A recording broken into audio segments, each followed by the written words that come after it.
Now when I say Jeremy, you say Corbyn. Jeremy. When I say fuck the system, you say yeah. Fuck the system, yeah. Grab the mic and get with it, and that's my meditation. You know what? I'm not gonna lie. I've seen about 3 or 4 people move from that side to over here.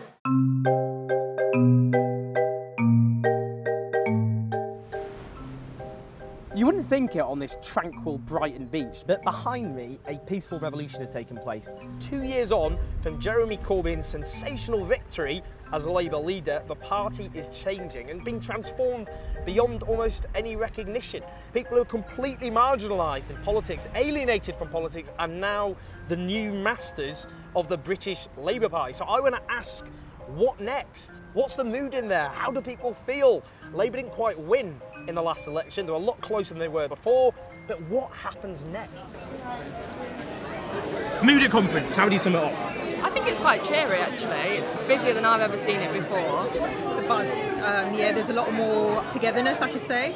There has definitely been a paradigm shift. Like, the narrative is slowly moving towards more transformative, more, I dare say radical, but in reality, like, I have a feeling that the things from this policy conference will actually be implemented in the future with the Labour government. We've changed things for the better now, and hopefully we can transform the country as well as the party. And it's not just rules and votes, it's the culture's changing, and I think that's what's so important. In what way? How's the culture changed?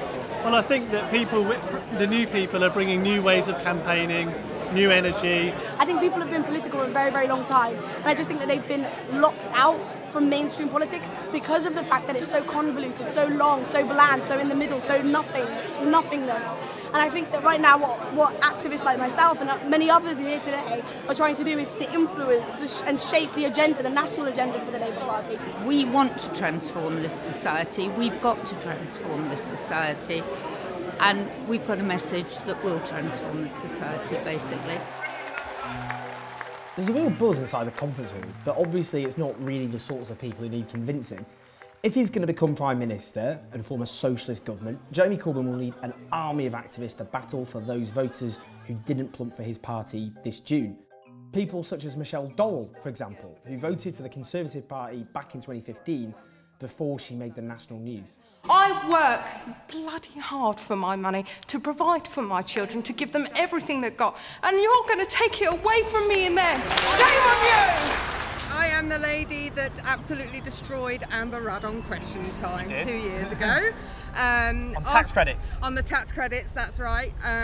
From there, I did a little bit of political self-searching. I actually went and spoke to all of the different political parties just to get a background and a feel for them all.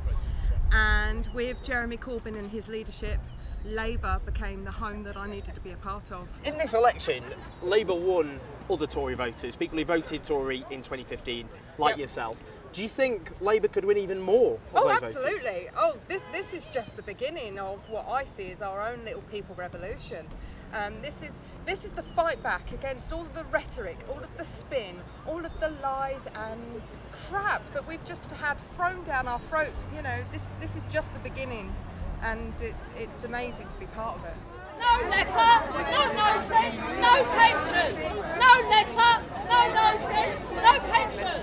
No letter, no notice, no pension. No letter, no notice. Now, winning over more Tory voters like her for Labour isn't going to be easy, obviously, but a lot of the real ideas and energy about how you actually go about doing that is taking place outside of Labour conference. So I'm going to speak to some of the activists who are out on the ground trying to make that happen. Jeremy Corbyn said the route back to power for Labour is through activists like yourself. You're the key to what happens next. With your own experience in Bristol, what does that mean? We had a Metro Mayor campaign, so we start to campaign and people get involved. It was a bit like that. And then when the general election came, especially towards the end of it, just loads of people came out. And even though they're not quite so active now, we've got to sort of engage them more and more and more. And so we've just got to go and knock on lots of doors, I guess, and talk a lot about politics. And it's also about giving people back like some ownership of politics. I think people felt so separate from it and not involved, and like it wasn't their thing anymore. And now people, if you're involved, if you're part of it, you care a lot more, and you really you can start imagining what it can be and pushing for that. I think that ownership is key to that ownership, that sense that we have the ability to win if we organise ourselves. We're not waiting for instructions from other people.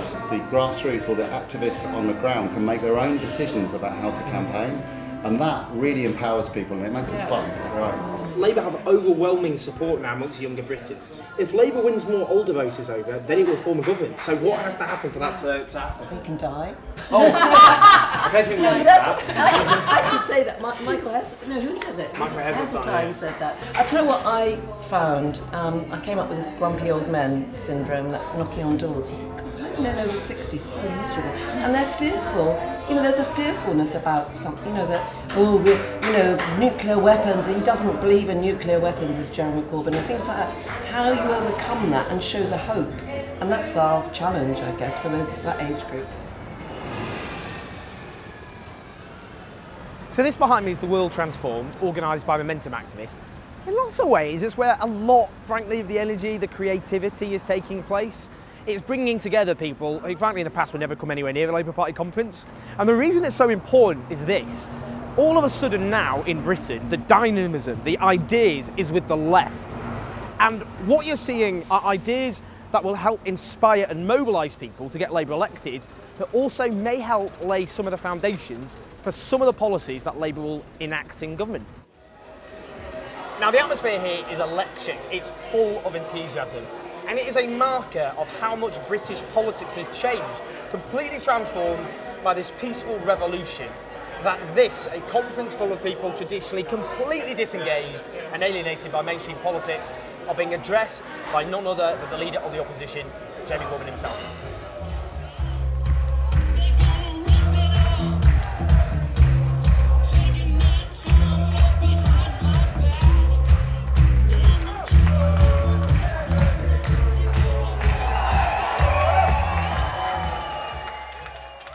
Through the fog and through the smoke, we can purely see the future. More people have come to Brighton than for any other Labour Party conference ever.